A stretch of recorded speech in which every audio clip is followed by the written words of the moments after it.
Hello everyone, welcome to my channel CrackNet by Sonika Sharma.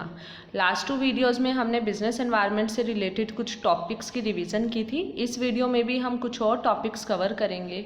सो आज का हमारा सबसे फर्स्ट टॉपिक है role of government in a business. Generally government plays an very important role in the development of a business.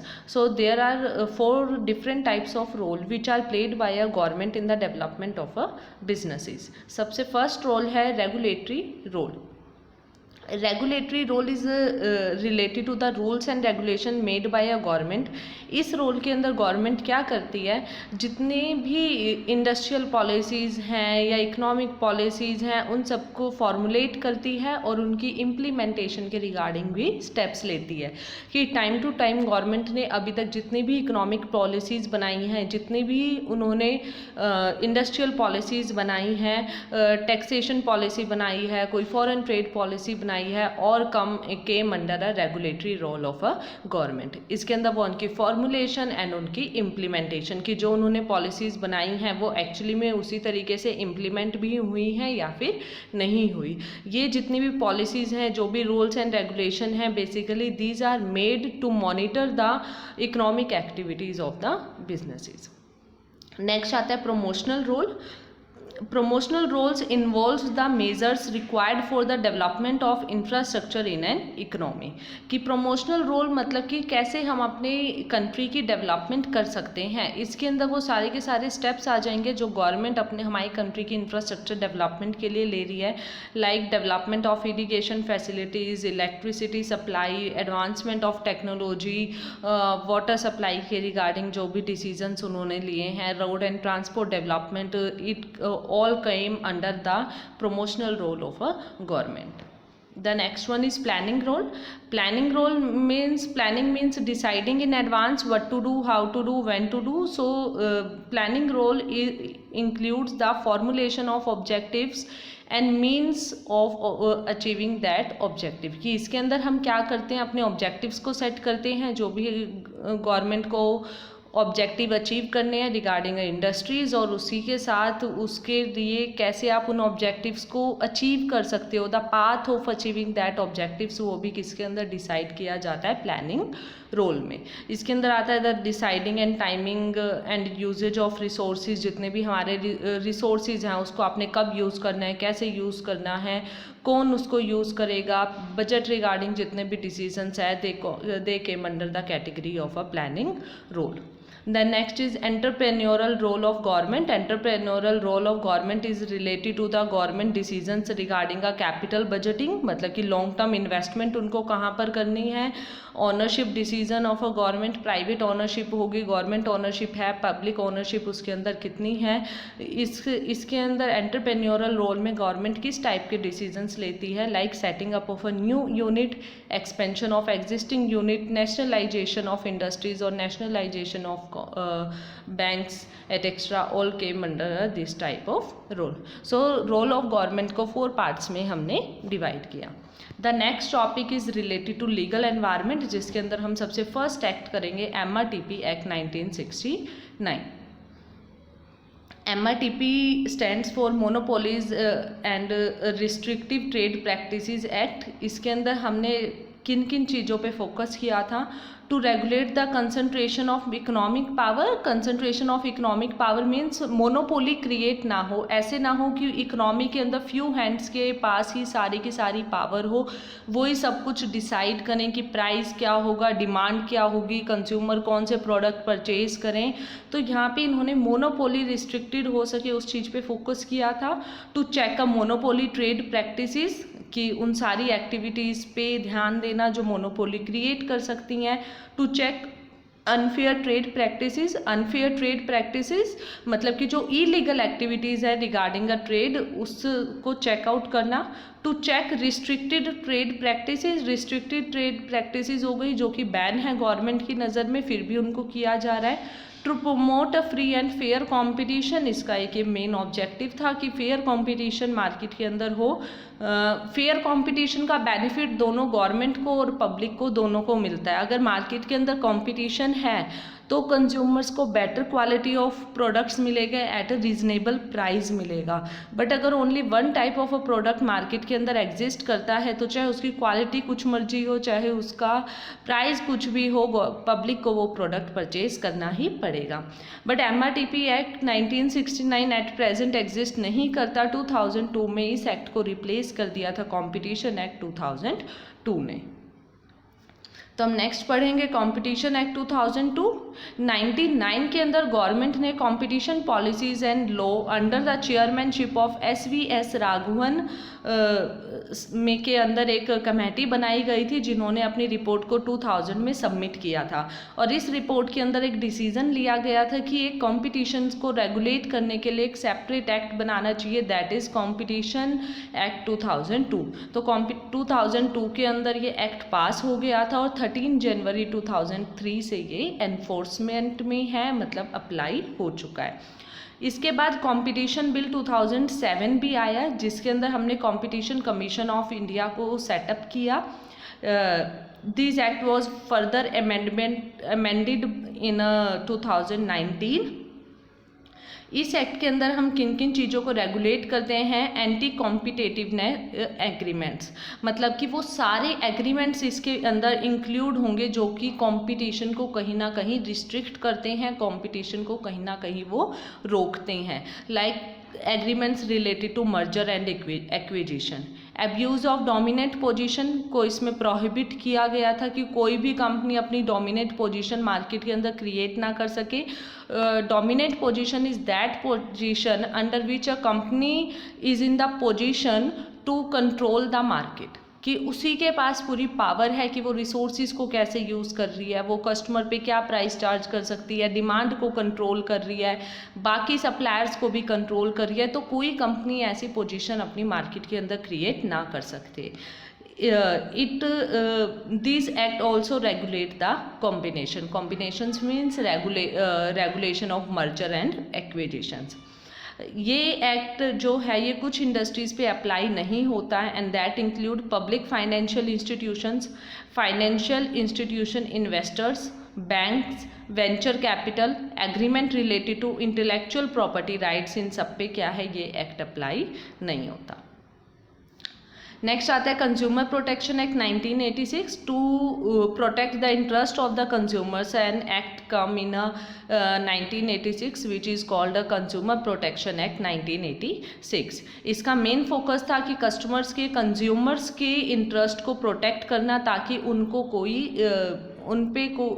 कोई नुकसान ना पहुंचा सके या उनको कोई एक्सप्लॉइट ना कर सके।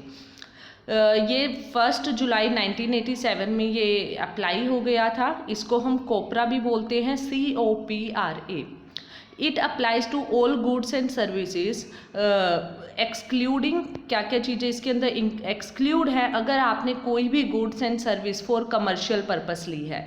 कमर्शियल पर्पस का मतलब है with the motive of earning a profit. अगर आपने कोई रीसेल के पर्पस से कोई भी गुड्स एंड सर्विस ली है तो आप उसके अगेंस्ट इसके अंदर केस नहीं कर सकते हो। अगर आपने कोई भी सर्विस फ्री ऑफ चार्ज ली है and under a contract of personal services, अगर आपने कोई भी सर्विस रेंडर की है तो वो सभी इस एक्ट के अंदर क्या है, एक्सक्लूडेड है। It has a 3 consumer protection council और 3 consumer protection forum. The first one is district forum. district forum के अंदर वो सारे केसेस आते हैं, मतलब district forum में कोई भी कंज्यूमर कब केस फाइल कर सकता है, जब उसकी गुड्स एंड सर्विसेज की जो वैल्यू है वो अप टू 20 लाख है। 20 लाख तक के केसेस सारे कहाँ पे जाएंगे, डिस्ट्रिक्ट फोरम में। डिस्ट्रिक्ट फोरम के अंदर 3 मेंबर्स होते हैं। The one is president who is or has been qualified to be a district judge, और one is woman and the one is other member. The next is state forum, जिसको हम state commission भी बोलते हैं। इसके अंदर जितने भी केसेस फाइल होंगे उनकी वैल्यू 20 लाख से 1 करोड़ के बीच की होगी। मिनिमम 2 एंड मैक्सिमम 10 मेंबर्स इसके हो सकते हैं, और जो इस फॉरम का जो प्रेसिडेंट होगा उनकी जो क्वालिफिकेशन है वो हाई कोर्ट के जज के इक्विवेलेंट होनी चाहिए। The next is national forum. National forum के अंदर सारे केसेस जो जाएंगे वो मोर देन 1 करोड़ की वैल्यू के जाएंगे। प्रेसिडेंट की जो क्वालिफिकेशन है वो इक्विवेलेंट टू सुप्रीम कोर्ट जज होनी चाहिए। इसके अंदर अगर आपको कोई भी केस डिस्ट्रिक्ट कोर्ट से स्टेट फॉरम में शिफ्ट करना है या स्टेट फॉरम से नेशनल फॉरम में शिफ्ट करना है तो विद इन 30 डेज उस केस को शिफ्ट कर सकते हैं। और इसके अंदर आप कोई भी complaint can not be entertained after a purchase और after 2 years of purchase of goods and services. अगर आपको 2 साल हो चुके हैं किसी भी गुड्स एंड सर्विस को परचेज किए हुए तो आप 2 साल के बाद उसके अगेंस्ट कोई भी केस फाइल नहीं कर सकते। आपको विद इन 2 years क्या करना पड़ेगा, केस फाइल करना पड़ेगा। और केस फाइल कौन कौन कर सकता है, कोई भी कंज्यूमर केस फाइल कर सकता है, उसका कोई लीगल रिप्रेजेंटेटिव केस फाइल कर सकता है, कोई भी मतलब कोई और पर्सन, कोई कम्युनिटी है, कोई सोसाइटी है, वो भी उसके अगेंस्ट क्या कर सकती है, केस फाइल कर सकती हैं। कंज्यूमर प्रोटेक्शन एक्ट कंज्यूमर को 6 राइट्स देता है। Right to be protected, right to be informed, right to choose, right to be heard, right to seek redressal and right to consumers education. इन rights के साथ, इन अधिकारों के साथ कंज्यूमर की कुछ रिस्पॉन्सिबिलिटीज़ भी बनती हैं। लाइक जब वो अपना कोई भी प्रोडक्ट परचेज करने जा रहा है तो वो कैश मेमो की या फिर बिल की वो डिमांड करे। It is one of the responsibility of a consumer. इसी के साथ वो सेलर को अपनी रिक्वायरमेंट्स जो हैं वो अच्छे तरीके से एक्सप्लेन करे कि क्या वो प्रोडक्ट पर डिमांड कर रहा है। इसी के साथ उनकी मैन्युफैक्चरिंग डेट क्या है, एक्सपायरी डेट क्या है, उन सबको पहले से ही वो क्या करे, चेकआउट करे। इसके साथ इसी के लिए कुछ रिगार्डिंग कंज्यूमर प्रोटेक्शन एक्ट के रिगार्डिंग कुछ टर्म्स हैं। First one is aware, association of women against rising expenses. Core stands for consumer online research and empowerment. Cuts stands for consumer unity and trust society जो कि 1983 में बनाई गई थी राजस्थान में। CGSI consumer guidance society of India and NSCP national society for consumer protection 1989। तो ये था consumer protection act. The next topic is related to corporate social responsibilities. Corporate social responsibilities means कि कंपनीज जो हैं वो सोसाइटी में रह के अपने बिजनेस को रन करती हैं तो उनकी कुछ रिस्पॉन्सिबिलिटीज़ भी बनती हैं towards a society, towards a environment, towards a society, कि वो उनकी डेवलपमेंट में कुछ ना कुछ अपना रोल प्ले करें। तो corporate social responsibility refer to as a companies responsibility towards a environment and towards a society and according to as per a section of 135 of the companies act 2013, ये उन सारी कंपनीज पे apply होता है जिनकी net worth last year में 500 करोड़ से ज़्यादा है, जिनकी टर्नओवर मीन्स जो उनकी सेल है वो लास्ट ईयर में 1000 करोड़ से ज़्यादा है, और जिनका जो नेट प्रॉफिट है वो लास्ट ईयर में 5 करोड़ से ज़्यादा है। तो उन सभी कंपनीज पे कॉर्पोरेट सोशल रिस्पॉन्सिबिलिटी जो है वो अप्लाई होता है। इसके अंदर बेसिकली उनको करना क्या पड़ता है, अपने नेट प्रॉफिट का एटलीस्ट 2%, मतलब मिनिमम अमाउंट है ये 2% ऑफ नेट प्रॉफिट उनको क्या करना पड़ेगा, सोसाइटी के ऊपर एज ए एनवायरनमेंट प्रोटेक्शन पे या सोसाइटी डेवलपमेंट में उनको खर्च करना पड़ेगा।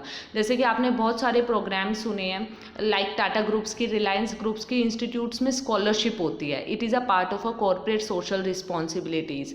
गंगा क्लीनिंग में वो बड़ी बड़ी कंपनीज जो हैं वो अपना एक रोल प्ले कर रही हैं, वो उसमें एक्सपेंडिचर कर रही हैं, तो वो भी एक उनका सोशल रिस्पॉन्सिबिलिटी का ही पार्ट है कि उनको उनके लिए कंपलसरी है कि अपने नेट प्रॉफिट का उनको 2% कहाँ पे खर्च करना है, on a society, on the development of a society, on the development of their infrastructure, on the development, on the protection of a environment. इसके अंदर सभी कंपनीज क्या करती हैं, CSR एक कमेटी प्रिपेयर करती हैं जो कि CSR से रिलेटेड सारे डिसीजंस लेती हैं। और जो CSR जो कमेटी है, इसके जो मेंबर्स होते हैं ये डायरेक्टर ही कंपनी के इसके मेंबर्स होते हैं। इसके अंदर एक उनका इंडिपेंडेंट डायरेक्टर होना जरूरी है। तो ये था हमारा टॉपिक CSR का। इसके बाद कुछ कमेटीज़ दी हुई हैं, डिटेल्स ऑफ वेरियस कमेटीज़ की time to time business environment से रिलेटेड जो जो कमेटीज़ कंट्री के अंदर आई हैं वो कुछ कमेटीज़ यहाँ पे मैंने बताई हुई हैं। जैसे the first one is Adrian Cadbury committee. Adrian Cadbury committee is related to corporate governance which was constituted in May 1991. Rangarajan Committee is related to disinvestment in public sector enterprises in 1991. Hazari committee 1967 में आई थी, was set up to review the industrial development regulation act 1951। Dutt committee आई थी 1969 में। इस committee को industrial licensing policy inquiry committee भी बोला जाता है। इसके बाद कुछ कमेटीज़ हैं जो एक्सपोर्ट प्रमोशन से रिलेटेड हैं, लाइक 1950 में गोरेवाल कमेटी आई, 79 में अलेक्जेंडर कमेटी आई, 1980 में टंडन कमेटी आई, 84 में Abid Hussain committee I and 91 के अंदर रकराजन कमेटी आई। आबिद हुसैन ने कुछ और कमेटीज़ को भी कॉन्स्टिट्यूट किया था, that is small scale industries के रिगार्डिंग भी एक कमेटी आबिद हुसैन के अंडर ही कॉन्स्टिट्यूट की गई थी 2006 में। GV Ramakrishna committee on disinvestment in 96। Kothari commission is related to educational sector जो कि 1964 में आया था। बिरला कमेटी कॉरपोरेट गवर्नेंस से रिलेटेड 99 के अंदर आई थी, जिसको सेटअप किया था सेबी ने, stock exchange board of India. Khusro committee आई थी एग्रीकल्चर एंड रूरल क्रेडिट से रिलेटेड 1989 में। एंड एस चक्रवर्ती कमेटी आई थी 1982 में to assess the functioning of the Indian monetary system. So these are the few committees related to business environment. So thank you everyone. Please like and subscribe my channel. For any query and PDF you can mail me at crackyournet@gmail.com and you can also follow me at crackyournet on Instagram. और अगर आप कोई topic और भी discuss करना चाहते हैं तो आप उसको चैट बॉक्स के अंदर मेंशन कर सकते हैं. Thank you students.